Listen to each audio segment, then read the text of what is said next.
Hello and welcome to AK Mishra e learning. अगर मैं आपको ये कहूं कि पॉवर्टी बढ़ रही है या घट रही है, या मैं ये कहूं कि जो इन्फ्लेशन या महंगाई है वो बढ़ रही है या घट रही है, तो केवल आप मेरे बोलने पर विश्वास नहीं करेंगे, आप विश्वास करेंगे उससे रिलेटेड जो डेटा प्रेजेंट किया जाएगा उस पर।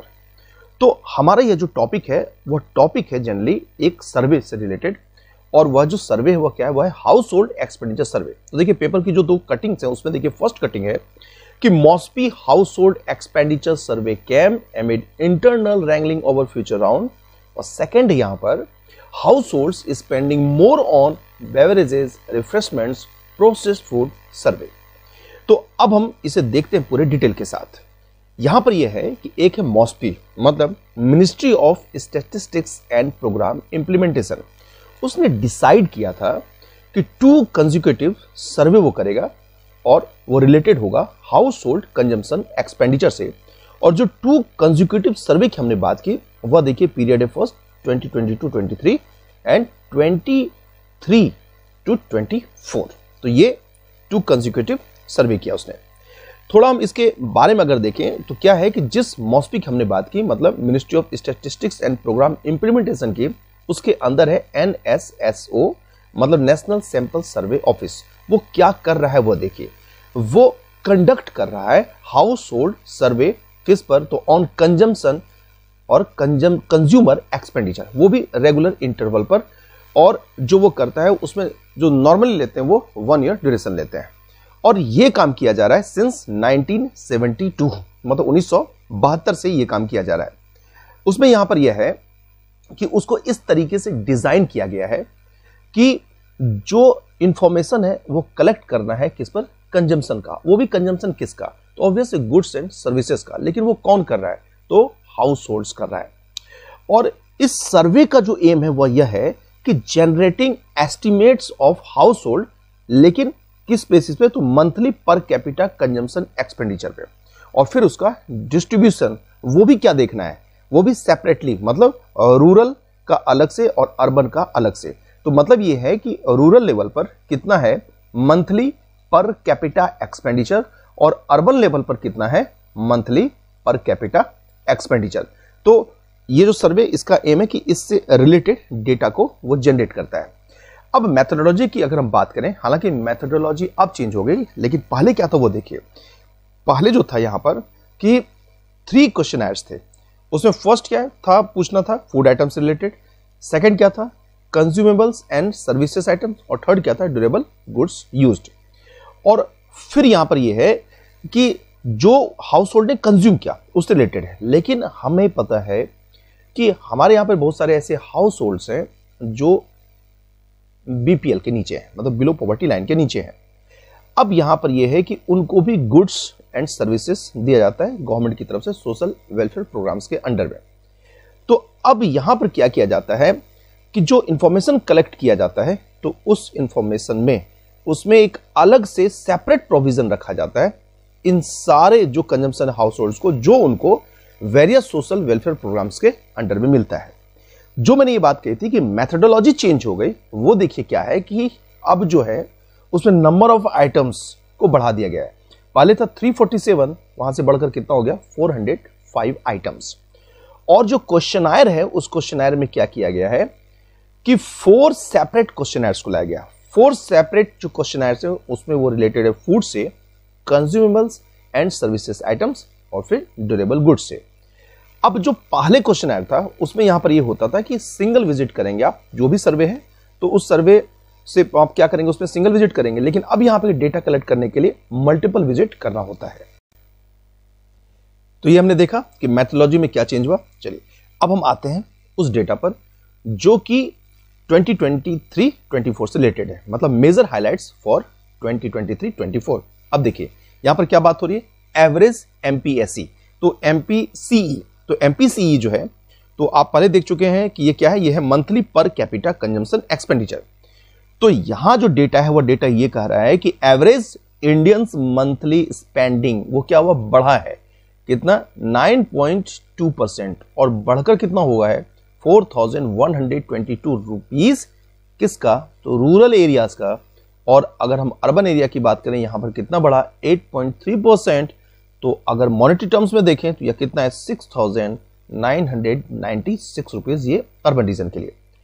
अब अगर हम रूरल स्पेंडिंग के ट्रेंड को देखें तो उसमें food items, non food items, तो नॉन फूड आइटम्स की अगर बात करें तो उसका मतलब कितना परसेंट है, वेटेज का 53% है टोटल स्पेंडिंग का, और उसमें भी लार्जेस्ट शेयर किसका है, तो क्लॉथिंग, बेडिंग एंड फुटवेयर का। फिर अगर हम उसमें आए अर्बन स्पेंडिंग के ट्रेंड को देखें तो उसमें देखिए क्या है कि उसमें जो टोटल जो स्पेंडिंग हो रही है, टोटल जो खर्चे हो रहे हैं, उसमें नॉन फूड आइटम्स को अगर हम देखें तो वह कितना है 60% है, जो देखिए miscellaneous goods and entertainment, clothing, foodware and education, तो इनका जो है शेयर वो ज्यादा है। और उसमें फिर आगे देखिए कि फूड कैटेगरीज में भी beverages, processed food, vegetables and dairy products, उसका अगर हम देखें कितना हुआ तो 31.5% of the urban spending growth. तो यहां हमने ये दो डेटा देखा, एक अर्बन का, दूसरा रूरल का। फिर नेक्स्ट यहां पर है कि रूरल अर्बन गैप कितना है, तो गैप देखिए, जो गैप इनके बीच में 2011-12 में कितना था 84%, वो घटकर कितना हो गया है 2022-23 में 71%, और फिर आगे जाकर 2023-24 में कितना हो गया 70%। इसका मतलब यहां पर यह है कि जो गैप था, जो मंथली एक्सपेंडिचर का गैप था रूरल अर्बन का, वो क्या हो रहा है, हम लगातार उसमें देख रहे हैं कि वो डिक्लाइन कर रहा है, एक पॉजिटिव साइन है। और रूरल हाउस होल्ड की अगर हम बात करें और कंपेयर करते हैं इसमें कि अर्बन हाउस होल्ड जो खर्च करता है, तो उन खर्च में मतलब जितना वो खर्च करते हैं और जिस भी आइटम्स में खर्च करते हैं, तो अगर उस टोटल में से हम देखें उसमें से कितना और ये किस तरह के जो आइटम्स हैं वो रूरल हाउस होल्ड यूज करता है, तो उसमें से 69.7% जो है आइटम्स यूज करता है कौन, रूरल हाउस होल्ड यूज करता है। अब इसमें है कि rural urban difference in the average MPC among the state is the highest. अगर हम देखें तो वो कहां पर है, वह मेघालय में 104%, उसके बाद झारखंड 83% और छत्तीसगढ़ 80%। मैं फिर इसको रिपीट कर रहा हूं कि rural urban difference in the average MPC among the state is the highest. वो कहां पर है, फर्स्ट मेघालय, सेकंड झारखंड और थर्ड छत्तीसगढ़। फिर देखिए कि मेजर इंक्रीज इन एमपीसी, अगर इसमें देखा जाए तो ये देखा गया है कि मतलब कि जो हमारा बॉटम पॉपुलेशन का, इंडिया पॉपुलेशन का जो बॉटम 5 to 10% है, तो वहां पर मेजर इंक्रीज देखा गया है एमपीसी में, और दोनों में मतलब both rural and urban areas, ये भी एक अच्छा साइन है। उसके बाद कंजम्पशन इनइक्वालिटी की बात करें तो यह देखा गया है कि रूरल और अर्बन एरियाज में जो कंजम्पशन इनइक्वालिटी थी वह भी क्या हुआ, वह भी कम हुआ है।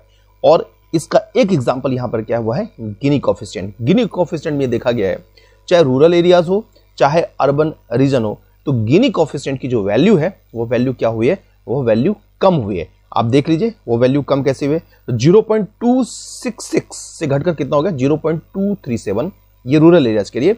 और अर्बन एरियाज में देखिए क्या है कि 0.314 से घटकर कितना होगा 0.284।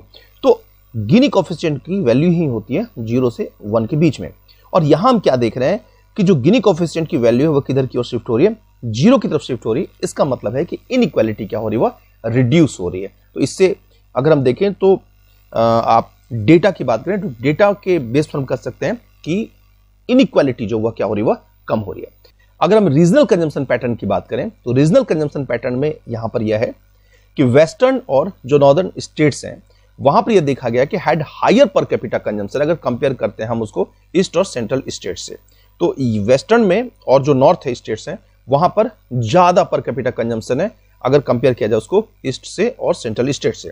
और फिर यहां पर देखिए कि महाराष्ट्र, पंजाब, तमिलनाडु और केरला ये ऐसे स्टेट्स हैं जहां पर क्या है कि जो एवरेज स्पेंडिंग है उससे ज्यादा यहां पर स्पेंडिंग हो रही है, ज्यादा यहां पर कंजम्पशन हो रहा है। जबकि जो दूसरे स्टेट्स हैं जैसे वेस्ट बंगाल, बिहार, उत्तर प्रदेश, ओडिशा, यहां पर हम क्या देख रहे हैं, जो एवरेज कंजम्पशन है उससे यहां पर कम कंजम्पशन हो रहा है। वहीं स्टेट्स में अगर देखें तो सिक्किम जो है वो हाईएस्ट एमपीसी है, जो कितना है ₹9,377 in rural areas and ₹13,927 in urban areas. जबकि छत्तीसगढ़ की अगर बात करें तो वह लोएस्ट है। अब इन सारे डेटा के आधार पर यहां पर यह है कि फ्यूचर आउटलुक क्या है। तो फ्यूचर आउटलुक में एक देखिए कि जो फाइंडिंग्स हैं 2023-24 से रिलेटेड, मतलब ये जो डेटा है किससे रिलेटेड है, वह है house hold survey on consumption expenditure. तो ये हाईलाइट कर रहा है क्या, एक तो जो इकोनॉमिक रिकवरी हो रही है उसकी, और दूसरा जो गैप है रूरल और अर्बन कंजम्पशन का वह जो कम हो रहा है उसको ये हाईलाइट कर रहा है। नेक्स्ट यहां पर यह है कि कंजम्पशन इनइक्वालिटी दोनों जगह रूरल और अर्बन एरियाज में वह क्या हो रहा है, वह लगातार गिर रहा है, डिक्लाइन कर रहा है from the level of 2020 to 23। Next देखिए यहां पर क्या है, नेक्स्ट यहां पर है कि डिफरेंस बिटवीन किसमें rural and urban MPC has narrowed substantially over the years. तो ये क्या कर रहा है, ये बता रहा है कि गवर्नमेंट की जो पॉलिसीज है रूरल इनकम को इंप्रूव करने की, तो कहीं ना कहीं उसमें गवर्नमेंट को सक्सेस मिल रहा है। और फिर यहां लास्ट में ये बात कही जा रही है कि पॉलिसी मेकर्स क्या कर सकते हैं कि कैन यूज द डेटा, वो इस डेटा को यूज कर सकते हैं किस चीज के लिए, तो to design targeted intervention to further reduce inequality. मतलब है कि आगे और इनइक्वालिटी को रिड्यूस करना है तो इस डेटा को यूज किया जा सकता है and support sustainable economic growth. और इकोनॉमिक ग्रोथ वो भी कैसा, सस्टेनेबल, उसको सपोर्ट किया जा सकता है।